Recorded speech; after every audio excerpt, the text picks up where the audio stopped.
며칠 전에 저는 이렇게 집에 있으면서 우리 교회에서 헌신 예배 때 드렸던 그 기도에 대해서 한번 생각을 해보았습니다. 어떤 분이 헌신 예배 이렇게 나와서 기도를 하면서 우리 교회 청년들 그리고 중고등부 학생들의 꿈이 이루어지도록 하나님께서 도와주시라고 그렇게 기도를 드렸습니다. 우리는 꿈을 먹고 사는 존재 아닙니까? 하나님은 우리에게 꿈을 꾸게 하셨습니다. 그래서 이 꿈을 마음속에 품고 있으면서 하나님 이 꿈을 이루어 주십시오 하고 우리는 하나님을 향해서 기도하지 않습니까? 성경도 우리가 꿈을 이루어 주기를 바라시는 하나님에 대해서 이야기를 합니다. 또 여호와를 기뻐하라 저가 내 마음의 소원을 이루어 주시리라 이렇게 시편 기자는 노래하고 있지 않습니까? 우리의 마음의 소원, 꿈을 우리 하나님은 이루어 주십니다. 그래서 저는 꿈에 대해서 생각을 하면서 하나님께서 우리 로마 한인교회 성도들 한 사람 한 사람, 가정, 우리의 자녀들, 또 우리 교회가 꿈꾸고 있는 것들, 이런 것들을 하나님이 다 이루어 주시면 좋겠다라는 생각을 하면서 꿈에 대한 정의를 한번 생각해 보았습니다. 그래서 국어 사전을 펼쳐들고 꿈에 대해서 사람들은 어떻게 생각하나 하고서 국어 사전을 보았더니 꿈이라는 이 단어에 세 가지 뜻이 있었습니다. 하나는 우리가 밤에 자면서 꾸는 꿈이요. 뭐 악몽이 될 수도 있고 좋은 꿈이 될 수도 있고 그렇죠. 그런 꿈. 두 번째 꿈은 우리가 실현하고 싶은 희망이나 이상 이렇게 정의를 해놓았습니다. 그래서 우리가 꿈을 갖는다 하는 것은 우리가 살아가면서 하나님 이 꿈을 꼭 이루고 싶습니다 하는 그런 것들, 이것을 우리는 꿈이라고 하지요. 세 번째 뜻이 또 있었습니다. 꿈 하면은 세 번째 뜻으로 실현 가능성이 아주 적거나 전혀 없는 헛된 기대 이렇게 적혀 있었습니다. 그러니까 꿈 하면은 이런 상반되는 의미가 있는 것입니다. 한쪽으로는 첫 번째 꿈에 대한 제가 잠자면서 꾸는 꿈을 빼놓고 한편으로는 이것은 꼭 이루었으면 좋겠다라는 그런 꿈이 있는 반면에 그렇게 꿈이라고 말을 할 때는 이것은 이루어지기가 정말 어려운 헛된 기대라는 것입니다. 그러니까 우리는 꿈을 꾸면서 세상을 살아가는데 이건 이룰 수가 없는 것이 대부분이니 사람들은 세상 살아가면서 불행할 것이 뻔하지 않습니까? 불행한 것입니다. 꿈을 많이 꾸면. 그래서 오늘은 꿈에 대해서 이런 그 사전적인 정의를 생각하면서 유튜브에 들어가서 꿈하고 쳐봤습니다. 꿈에 대해서 사람들은 무엇을 노래하나?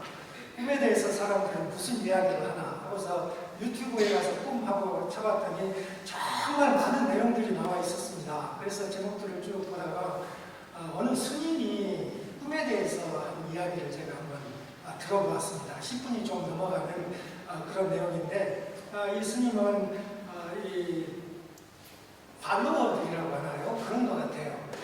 여러 사람들을 모아놓고서 함께 이야기를 하고 그러는데 어떤 사람이 손을 들고서 스님 질문이 있습니다 하고서 질문을 하는 것입니다. 그 질문의 내용은 이렇습니다. 스님 저는 꿈이 없습니다. 옛날에는 뭐 어쨌는지 모르지만 지금은 꿈이 없습니다. 직장을 다녀도 이것이 제 꿈을 이루어주는 것 같지도 않고 꿈과 아무 상관도 없고 저는 꿈도 없고 그래서 직장을 그만둬버렸습니다. 앞으로 어떻게 하면 좋겠습니까? 하고 스님한테 물어봤더니 스님이 말하기를 일해! 그렇게 말했습니다. 일을 해야지. 사람이 먹고 사는 것이 제일 스스로 먹고 사는, 독립해서 먹고 사는 것이 중요한데 그렇게 일도 안 하고 남에게 의지하면서 이렇게 살아가면 어떻게 되겠느냐 하면서 일하라 하면서 이제 꿈에 대한 이야기를 풀어나가는데 결론적으로 하는 내용이 그 꿈이 없다고 말한 그 여자를 칭찬하고 있었습니다. 꿈이 없는 것은 참 좋은 것이다. 무소유, 무소욕 뭐 그런 것이 아니겠습니까? 꿈이 없는 것은 마치 토끼나 다람쥐가 뭐 특별한 꿈이 없이 그냥 먹고 싸고 자고 하는 것처럼 우리도 꿈이 없으면 그렇게 도통한 것이 되는 것이다.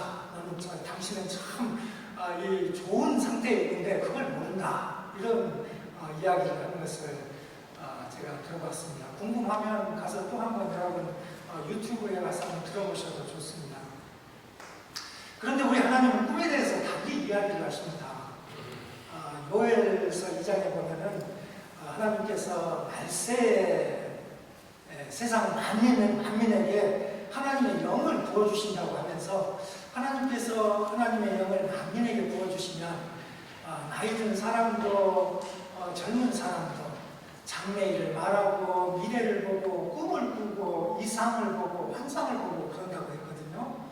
그러니까 우리 하나님은 말세 사람들에게 주의 영을 주시면서 꿈을 주시는 것입니다. 꿈을 꾸게 하시고 그 꿈을 위해서 살아가게 하시고 그러면서 말세가 되면 마지막 날에 그 크고 두려운 날에 여호와의 날이 임할 때인데 여호와의 날이 임하면 그날은 심판의 날인데 그러나 여호와의 이름을 부르는 자는 구원을 얻으리라 이렇게 말을 했습니다.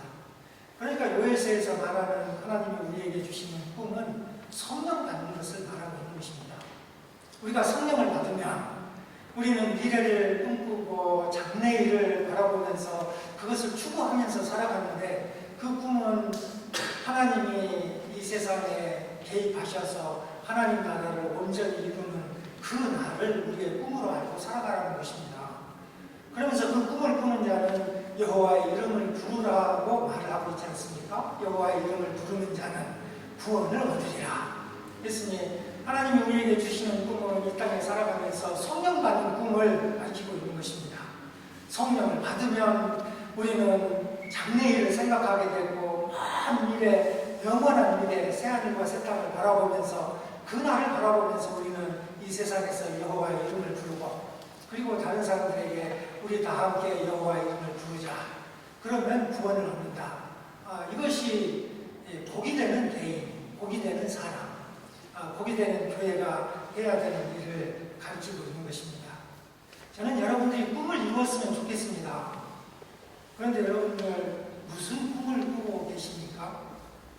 꿈을 이루기를 바라는데 여러분 꿈을 이룰 수 있나요? 지금 꾸고 있는 그 꿈이요. 여러분이 만약 가지고 있는 꿈이 이 국어 사전적인 의미에서 정말 이루기 어려운 헛된 기대라고 말을 한다면 그 꿈은 정말 꾸지 않는 것이 좋겠습니다.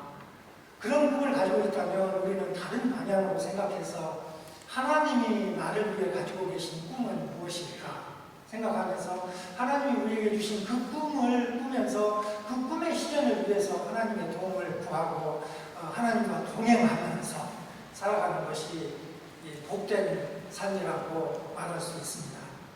우리 교회는 화목한 교회, 복이 되는 교회라는 이 슬로건을 내걸고 있습니다. 우리는 복이 되는 교회를 꿈꾸며 살아가고 있는 것입니다. 여기서 말하고 있는 복은 무엇입니까? 세상 사람들은 복 하면은 넓은 아파트, 좋은 차, 높은 지위, 많은 은행 잔고 뭐 이런 것들을 이야기하겠지만은 그러나 하나님이 말씀하시는 복은 그런 복이 아닙니다.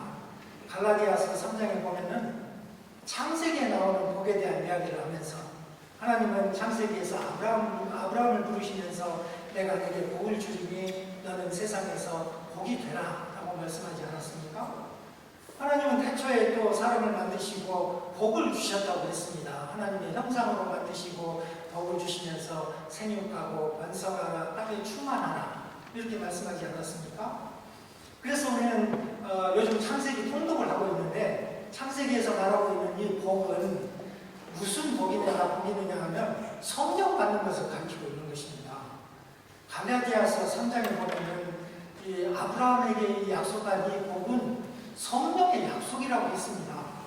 우리가 성령을 받아서 성령은 양자의 의미니까 성령을 받은 사람은 하나님께 나아가서 하나님을 향해서 아버지라고 부를 수 있는 특권이 주어져 있는 것입니다. 그러니까 우리가 예수님 믿고 죄사함 받고 성령 받고 아버지 앞에 나아가서 하나님 아버지라고 부를 수 있으면 그것은 창세기 창조 기사에서 말하는 복을 받는 것이고 아브라함에게 약속한 그 복을 받는 것이고 그것이 바로 우리가 꾸어야 할 꿈이고 이러한 사람들을 우리가 많이 낳아서 생육하고 번성하고 땅에 충만해서 성령의 능력으로 이런 사람들을 많이 낳아서 온 땅에 하나님 나라 백성으로 가득 차게 하는 그 일이 바로 우리가 꾸어야 할 꿈이라는 것입니다. 이것이 복이 되는 교회의 실체인 것입니다. 이렇게 하는 사람은 목이 마르지 않습니다.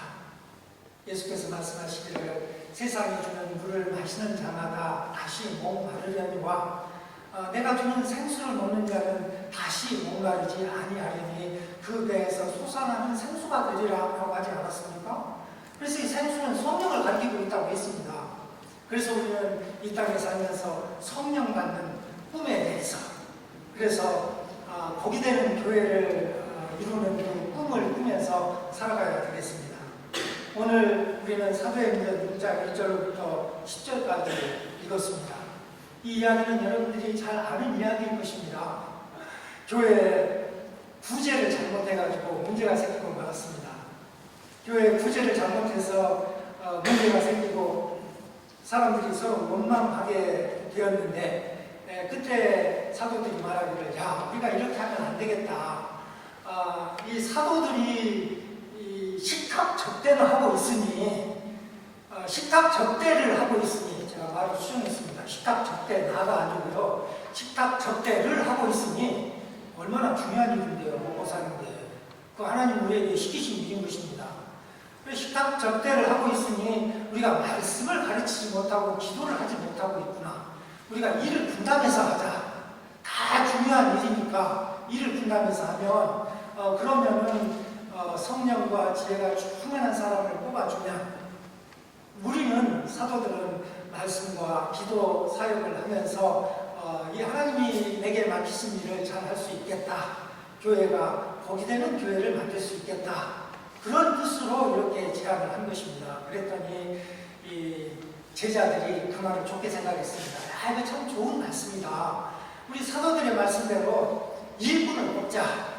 식탁을 접대하는 그 구제 사역을 하는 일꾼을 뽑자 해서 7명을 뽑지 않았습니까? 그래서 그 7명을 이 식탁을 접대하는 그 사역을 하는 사람들을 뽑았는데 거기에서 나오는 사역이라는 말이 디아코니아라고 이 디아콘이라는 말로부터 디컨이라고 이 집사라는 단어가 왔습니다.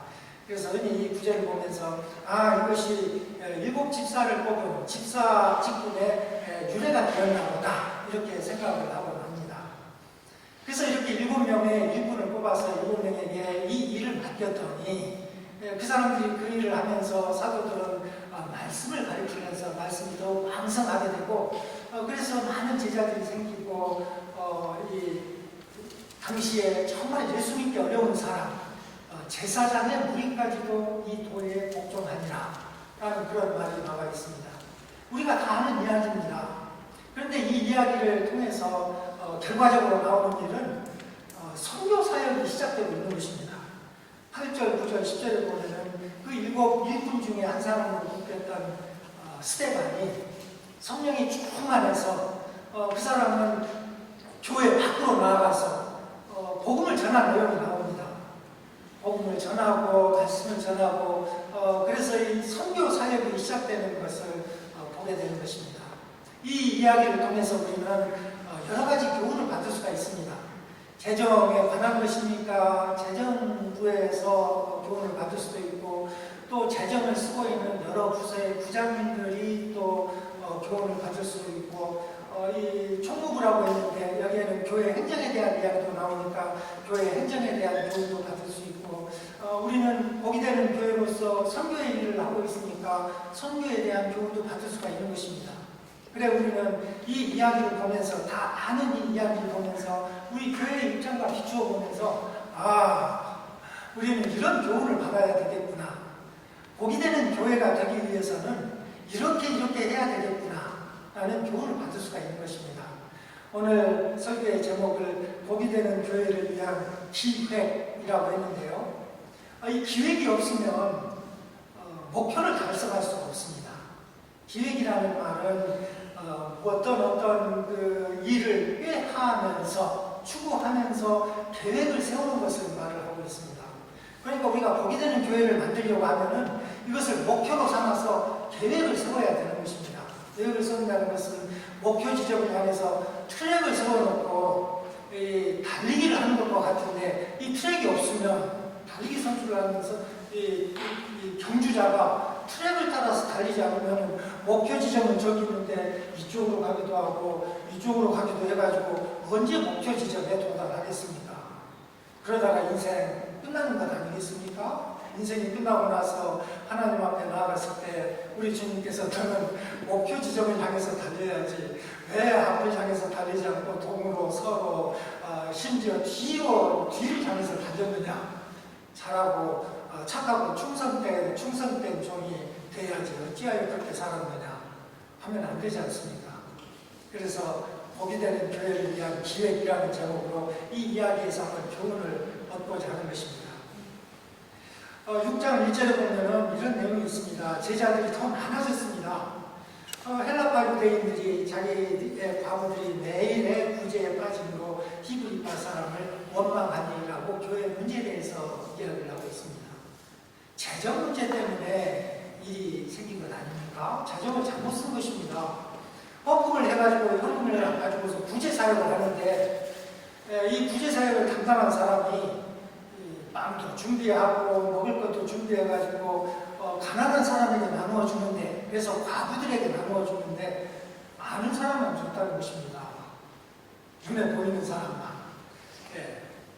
히브리파 과부들에게만 이 먹을 것을 준 것입니다. 그러니까 헬라파 과부들은, 히브리파 과부들은 예루살렘에 살고 있던 히브리어를 말하고 있던 그런 사람들이고, 헬라파 과부하면은 그 나라를 떠나서 저쪽 다른 나라 멀리 살던 사람들이 예루살렘에 와서 그 교회에 들어갔는데, 당연히 그 교회의 주류는 히브리파 사람일 것 아닙니까? 헬라파 사람들은 다른 나라에 살다가 온 유대인들이 그 사람들을 어떻게 알겠습니까? 그러니 모르는 사람들에게 당연히 구제가 맞았겠지요. 잘 모르니까. 그런데 이 일로 말미암아 원망하는 사람이 생겼습니다. 여러분, 원망하면 기억나세요? 원망은 의성어라고 했습니다. 원망하다라는 동사는 고무조라고 하는데, 고무조에서 맨 앞에 나오는 고하고 하고 이 두 단어는 동물의 소리를 가리키고 있는 것입니다. 고 하면은 비둘기가 구구구구구구 하면서 우는 소리를 말하고, 하면은 벌떼들이 다 모여가지고 웅웅거리는 소리를 말한다고 했습니다. 비둘기가 막 모여서 구구구구 하면서 내는 소리, 벌떼가 다 모여가지고 웅웅 하면서 하는 소리, 이 두 소리를 합쳐서 고무조 했는데, 사람들이 모이면은 말이죠, 히브리파 사람들, 헬라파 사람들이 모이면 헬라파 사람들이 한쪽에 모여가지고 서로 웅성웅성 되는 것입니다. 한 사람도 빠지지 않고 웅성웅성 되면서 저쪽에 있는 저 히브리파 사람들은 우리를 사람 취급도 안 하나 봐. 우리가 왔는데 쳐다보지도 않아. 지네들만 맨날 먹고 부르면 어떻게 되는 거야? 우리는 먹을 것도 없어. 자기들은 배불리 먹으면서. 이런 원망이 생겼다는 것입니다. 그러니까 돈을 잘 못 쓴 것이죠. 돈을 공평하게 써야 되는데, 투명하게, 공평하게, 정직하게 여러 사람들에게 혜택이 가도록 써야 되는데, 그렇게 하지 아니하고 한쪽 그룹이 알아서 자기 마음대로 자기들에게 유익하게 썼다는 것 아닙니까? 그래서 우리는 그렇게 하지 말아야 되겠다. 복이 되는 교회를 세우려면 각 부서에 있는 부장님들은 다른 부서에서 어떻게 하는가를 보면서 공평하게 여러 부서에서 보면서 저 부서가 저렇게 쓰는 것은 합당하다. 저 부서에서 저렇게 쓰는 것은 합당하다. 라고 사람들이 인정하고 받아들일 수 있는 그런 방법으로 써야 되겠다라는 그런 교훈을 받아볼 수가 있을 것입니다. 이런 문제가 생겼을 때 사도들은 제자들을 불러놓고서 이거 이 식탁 접대하는 일은 너무 중요한 일인데 우리가 하기에는 너무 벅차다. 이를 나누어서 하자. 그랬습니다.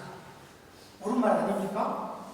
그래야 우리는 기도하는 일에 전념하고 우리는 말씀 선포하는 일에 전념해야 되는데 식탁 접대하는 일은 사람의 얼굴을 좀 잘 아는 사람, 헬라파 과부들이 많이 오는데 헬라파 과부들의 얼굴을 잘 아는 사람, 이런 사람들이 식탁에서 이 음식을 나눠줘야지 그걸 모르는 우리가 하고 있으니 이거 교회가 이렇게 웅성거리고 분열이 일어나지 않느냐 이런 말을 한 것입니다. 그래서 제자들이 이 말을 듣고서 좋게 생각했습니다. 좋게 생각해서 7명의 일꾼을 뽑았는데 이 일꾼을 뽑을 때 조건이 있습니다. 이 사도들은 말하기를 2절에서 형제들아 너희 가운데서 성령과 지혜가 충만하여 칭찬받는 사람을 택하라 그랬습니다. 그러니까 이 일을 책임지고 할 수 있는 사람은 어떤 사람이 돼야 되느냐면 큰 능력이 있어가지고 말이죠.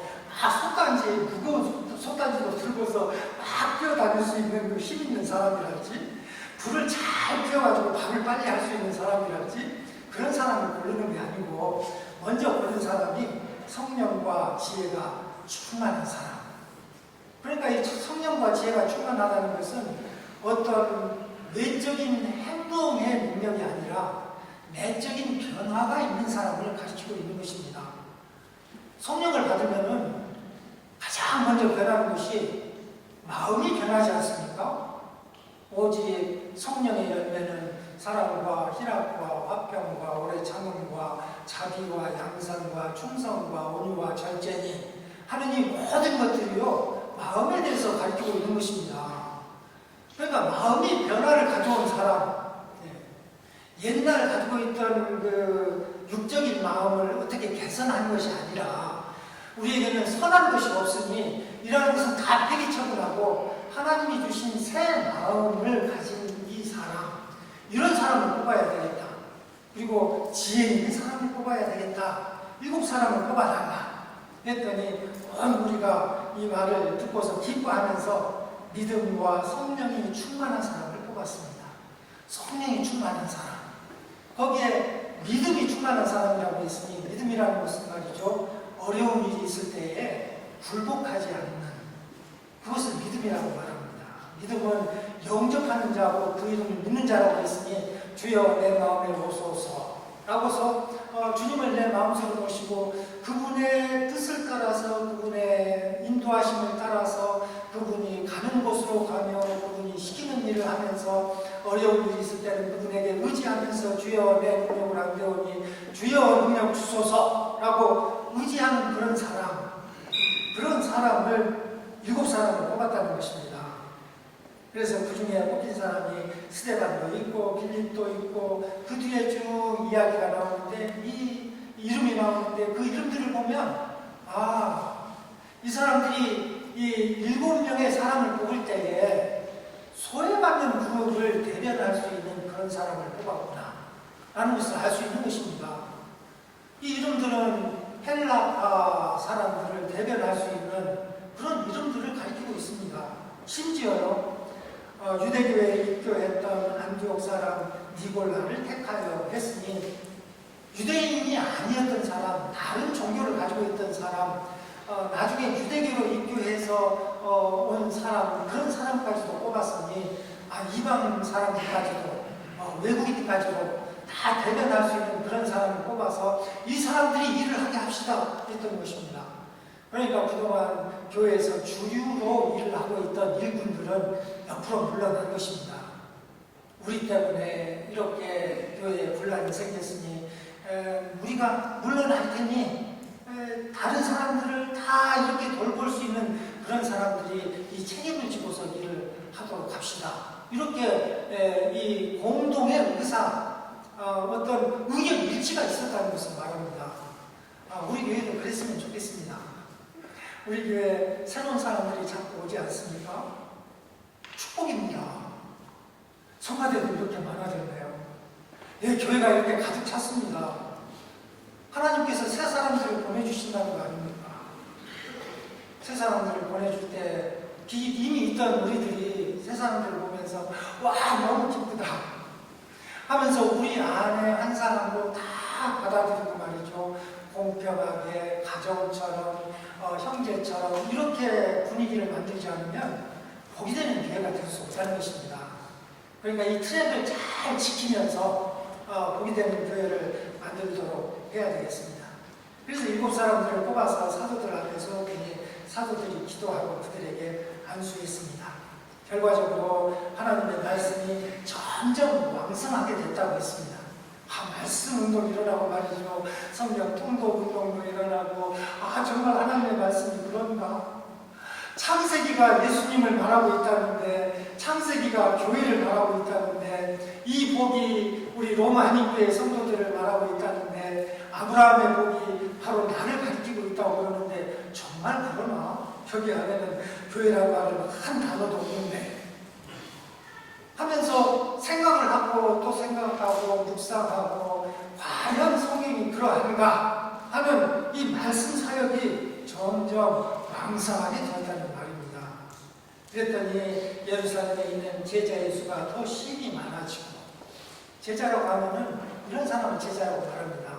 여태까지는 내 꿈을 따라서 살았는데 주여, 내 꿈은 정말 내 가난 목을 채울 수 있는 그런 꿈이 아니오니 주여, 내가 하나님이 내게 주신 그 꿈을 내 꿈으로 삼겠나이다 하고 결심하는 사람이 제자인 것입니다. 주님을 내 마음속에 주여 내 안에 오소서, 나의 주인 되소서, 주님의 뜻이 내 뜻되게 하시고 주의 꿈이 내 꿈 되게 하시고 아버지의 뜻이 내 뜻 되게 하시고 아버지의 꿈이 내 꿈 되게 하소서. 우리 아버지는 새하늘과 새 땅을 만들어서 거기에 사람들을 불러서 하나님의 자녀들이 살게 하는 그것이 하나님의 꿈이오니 주여, 내가 그 꿈 꾸면서 성령 의지하고 이 세상 살게 하소서. 이렇게 결심하고 자기를 드리는 자가 제자인 것입니다. 이런 제자가 많아졌다고 했습니다. 심히 많아졌습니다. 그런데 그것으로 끝나는 것이 아니고 제사장의 우리도 이 도에 복종하니라 그랬습니다. 제사장의 우리들이요. 제사장은 어떤 사람들입니까? 레위 족속 아닙니까? 레위 족속으로서 제사이 성전에서 제사를 책임지고 있던 사람들, 구약의 말씀을 가지고서 백성들을 회당에서 가르치는 사람들, 이런 사람들이 이 도에 복종하니라고 했으니 이 사람들이 고백하기를, 성경 말씀, 창세기 말씀, 아브라함에게 주시는 뭐냐? 성경에 말하고 있는 이 축복은 이방 민족들이 성령 받을 것에 대한 이야기를 말하는 것이다. 성경 구약에 나오는 이 모든 이야기들은 교회가 축복받을 것에 대한 이야기다. 교회가 하나님 나라 백성 되는 것, 이방 사람들이, 한국 사람들이, 이태리 사람들이, 미국 사람들이, 세상에 있는 멸망에 있는 모든 백성들이 하나님께 나와서 아버지라고 부르는 그 축복을 가리키고 있는 것이다 라고 고백했다는 것입니다. 그럼 이건 엄청난 일 아닙니까? 말씀 운동이 일어나면 이렇게 사람들이 하나님의 말씀에 순복하게 되고 그리스도를 모시게 되고 교회를 사랑하게 되는 것입니다. 그래서 아름다운 교회, 복된 교회를 만들려면 주여, 제사장의 우리가 이 도에 복종했다고 했는데 주여, 이 축복이 바로 우리들에게 주시는 축복이오니 나로 하여금 이 하나님의 말씀에 젖어들게 하소서. 이 하나님의 말씀이 내 가슴에 새겨지고 내 마음에 새겨지게 하소서 하면서 하나님의 말씀을 자꾸 생각하고 묵상하고 암송하고 낮은 목소리로 읊조리고, 그래서 내 안에 마치 꿈이 없는 사람처럼 그대로 그렇게 내가 시들어져 간다면, 그 스님에게 물었던 그 사람처럼 내게 꿈이 없는 사람처럼 그렇게 시들어가져 가는 그런 생기 없는 사람이라면 주여, 제가 어찌하여 이렇게 되었나이까? 태초부터 하나님은 나를 사랑하시고 나를 축복하시고 나를 영원한 나라로 인도하시고 내게 영원한 생수를 주시고 싶어 하시는데 주여, 내가 어찌하여 이렇게 되었나이까? 주의 영을 내게서 거두지 마소서 하면서 하나님의 말씀을 공부하고 묵상하고 암송해야 된다는 것입니다. 시편 23편을 암송하고 시 1편을 암송하고 시 150편을 암송하고 39편을 암송하고 이편 저편 성경의 언약들을 암송하면서 주여 이 말씀이 바로 나를 축복하시는 당신이 나를 향한 하나님의 말씀입니다. 이렇게 고백하고 암송하고 묵상하라는 그런 말입니다. 복이 되는 교회를 만들고 싶으면 그렇게 하라고 우리에게 가르치고 있는 것입니다. 그렇게 하면요, 하나님은 우리를 축복하십니다. 그래서 복이 되는 사람, 꿈을 실현하는 사람이 되게 하는 것입니다. 내 꿈이 아니고 하나님의 꿈. 그래서 예전에는 내 꿈을 실현하려다가 실현 불가능한 그 꿈인 것을 죽을 때서 알았는데, 그러나 이렇게 살아가는 사람들은 젊어서부터 주여 주의 말씀이 내 발에 등이고 내 길에 비칩니다. 주여 주의 말씀은 송이꿀보다 더 단이다. 주여 주의 말씀을 먹었더니 내 안에 가람이 없어졌나이다. 주여 주의 말씀이 내 안에서 솟아나는 생수가 되었나이다. 내 꿈을 아버지의 꿈이 내 꿈 되게 하시니 감사합니다. 그래서 이 사람을 통해서 일어나는 것은 선교의 일이 일어나는 것입니다. 우리의 얼굴을 보면서 사람들이 나도 너와 같이 되고 싶다. 나도 여호와의 이름을 부르고 싶다. 나도 교회 가고 싶다. 이런 고백이 우리를 통해서 일어나고 우리를 통해서 이러한 새로운 하나님 나라 백성들이 생겨나게 되는 것입니다. 그래서 스데반은 이렇게 주의 일을 열심히 하고 식탁 서빙을 했더니, 그리고 말씀을 사랑했더니 하나님께서 그와 함께 하셔서 여러 사람들, 구레네 사람들, 알렉산드리아 사람들, 그곳에서 온 사람들, 그러니까 아프리카에서 온 사람들이라는 것입니다. 길리기아와 아시아에서 온 사람들, 그런 사람들에게까지 복음을 전하게 되었다는 것입니다. 물론 논쟁이 있었습니다. 성령 충만한다고 어려움이 없는 것 아닙니다. 성령 충만한다고 해서 넘어지지 않는 것 아닙니다. 우리는 때로 넘어지고 또 넘어지고, 그래서 우리가 넘어지면서 우리가 배우는 것은 주여 내 힘으로 살려다가 이렇게 넘어졌사오니 하나님 내 잘못을 용서해 주시고 나를 통해서 주의 뜻을 이루소서 하면서 실패하면서 성장하는 것입니다. 그래서 바울은 말하기를 넘어지나 아주 고꾸라지지 않으면 라고 했습니다. 우리는 넘어집니다. 지혜가 부족해서 어리석은 행동도 하고요, 사랑해야 되는데 미운 마음이 솔솔 나기도 하고요, 관용이 없어지기도 하고요, 따뜻하게 대해야 되는데 까칠한 마음이 내 속에 들기도 하고요, 생수가 솟아나야 되는데 자주자주 차가운 마음이 나한테 이 가슴을 붙들기도 하고요. 이런 일들을 통해서 하나님이 우리에게 가르쳐 주시는 것은, 그러니까 너는 주님에게 붙어 있어라. 그러니까 너는 순간순간 너를 죽여라. 그래서 바울은 나는 날마다 죽노라, 이런 고백을 하지 않았습니까? 나는 날마다 죽노라. 이렇게 해서 우리는 우리의 형상이 변화되는 것입니다. 우리는 오늘 결심해야 되겠습니다. 지난주에 이런 결심을 하지 않았습니까? 주여 이제부터 저는 온유한 사람이 되겠습니다. 이렇게 결심했는데 우리는 오늘 또다시 이렇게 결심하는 것입니다. 주여 복이 되는 교회를 위해서 온유한 사람이 되겠습니다. 주여 복이 되는 교회를 이루기 위해서, 주여 복이 되는 사람이 되기 위해서 성령 충만하겠습니다. 결심하는 것입니다. 성령 충만은요, 믿음으로 하는 것입니다. 믿음으로 성령이여 나를 충만하소서. 내 안에 사랑이 없사오니 성령이여 내게 사랑 주소서. 내가 주님 의지하고 사랑하겠사오니 주여 내 능력 없는 것 아시오니 나를 통해서 사랑 주소서. 우리에게는 모두 약점이 있습니다. 어떤 사람은 사랑이 부족하기도 하고요, 어떤 사람은 너무 고집이 세기도 하고요, 그래서 강한 성격이기도 하고요, 어떤 사람은 불쌍히 여기는 마음이 없기도 하고, 어떤 사람은 쉽게 포기해서 인내가 없기도 하고, 어떤 사람들은 우울한 마음에 늘 사로잡히기도 하고, 자주 이런저런 문제로 성격으로 이 어려움을 느끼는데, 우리 각자에게 있는 그 어려운 것들을 생각하면서 주여 결심합니다. 성령 충만하게 하소서. 이제부터 주님 의지하고 살면서 내 안에 사랑이 넘치는 사람, 기쁨이 있는 사람, 사랑과 희락과 오래 참음과 온유와 절제와 인내와 이런 여러 가지 성품들이 나를 통해서 일어나는, 나를 통해서 열매 맺는 그런 사람 되게 하소서. 이렇게 하나님께 구하기로 결심하는 것입니다.